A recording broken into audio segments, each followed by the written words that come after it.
I've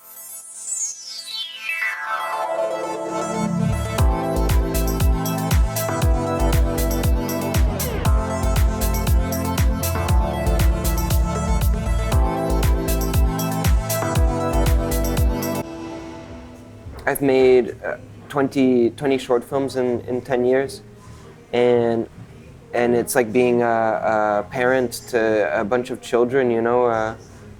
Some might be less successful by society's terms, you know, like a child might do bad at school or might not get a job or might not leave home.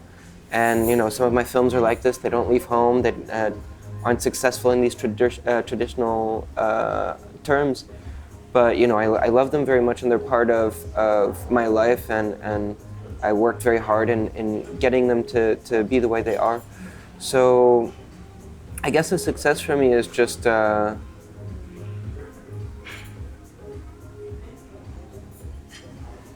I don't know. I think it's this amalgamation of work, a practice. I think it's what artists call a practice, that this keeps going and keeps developing, and that it's a sort of organic process. I think that's why I make so many movies, is the process of making them makes me feel like I'm growing as a human and learning new things.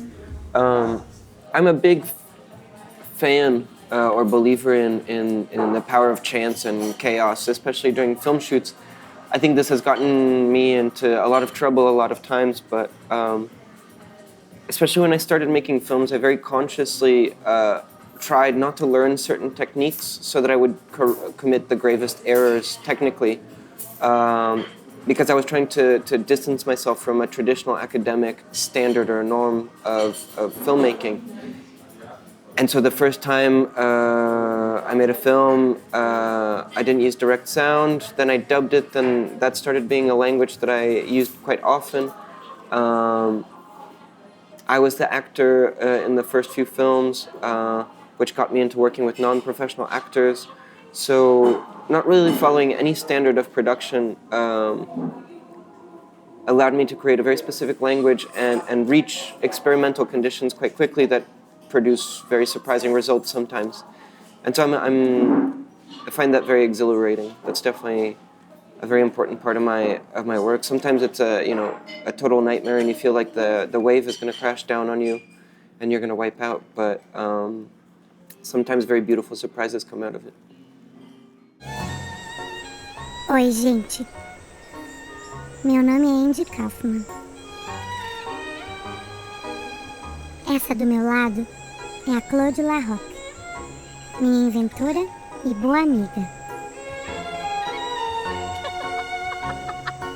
I mean, I'm very interested in new technologies such as artificial intelligence or genetic engineering or neuroscience, trying to understand the brain, and dreams are certainly a part of that. So that's a definite taste interest I have. And then the question of a sort of narrative about emotions, I think I've always struggled with sentimentality in a certain way, whether it's in artworks or even in people, where sometimes I guess I'm very skeptical or cautious about romanticism as an artistic movement, but also as a worldview.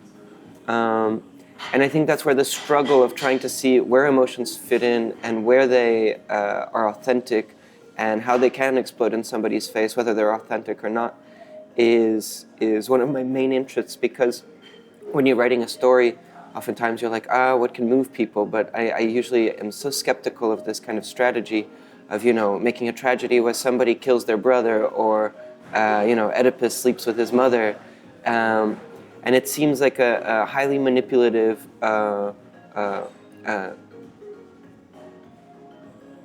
manipulation of the spectator's emotions in a way that I'm just not totally comfortable with it. So I think it's a little natural, the result of me trying to write and also the way I lead with people in real life, which is having a cautious skepticism about over-romanticization and manipulation.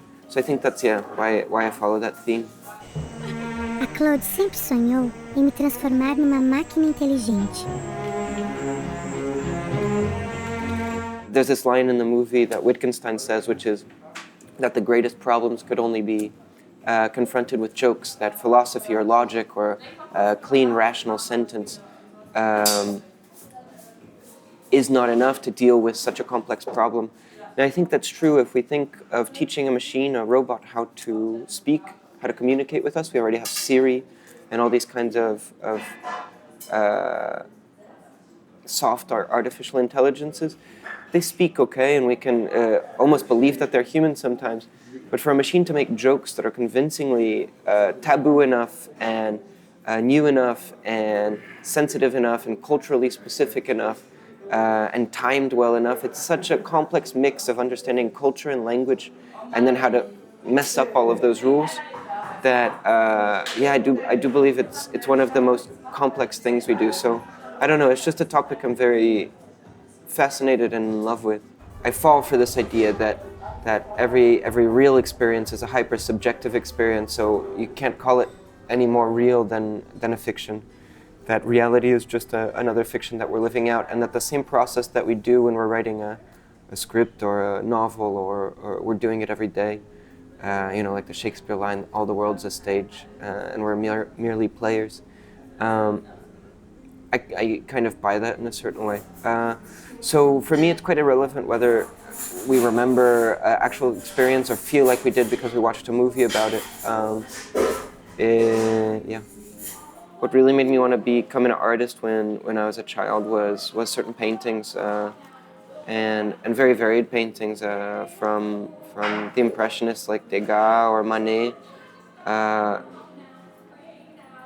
From there, I think I was just very moved as a child intuitively by the fact that art could be something that would make you not feel lonely, that could keep you company, that could make you think that there's somebody who thinks like you or feels like you, and that could also surprise you or shock you or make you start thinking in a different way.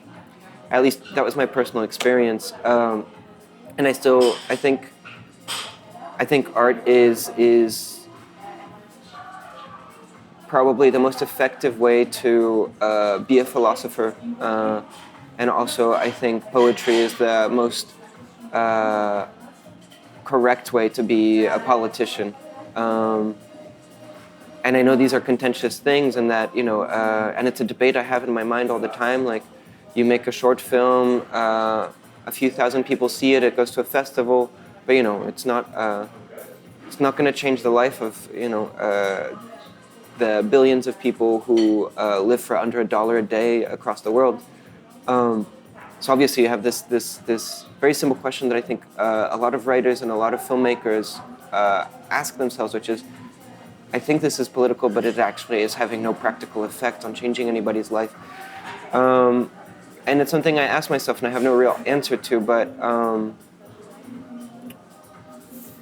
there's some part of me that believes that even sharing, whether it's beauty or inspiration or shock or the will to make somebody think in a different way, that affects one person, that art has that power. And for me, that's the strongest politics in some way.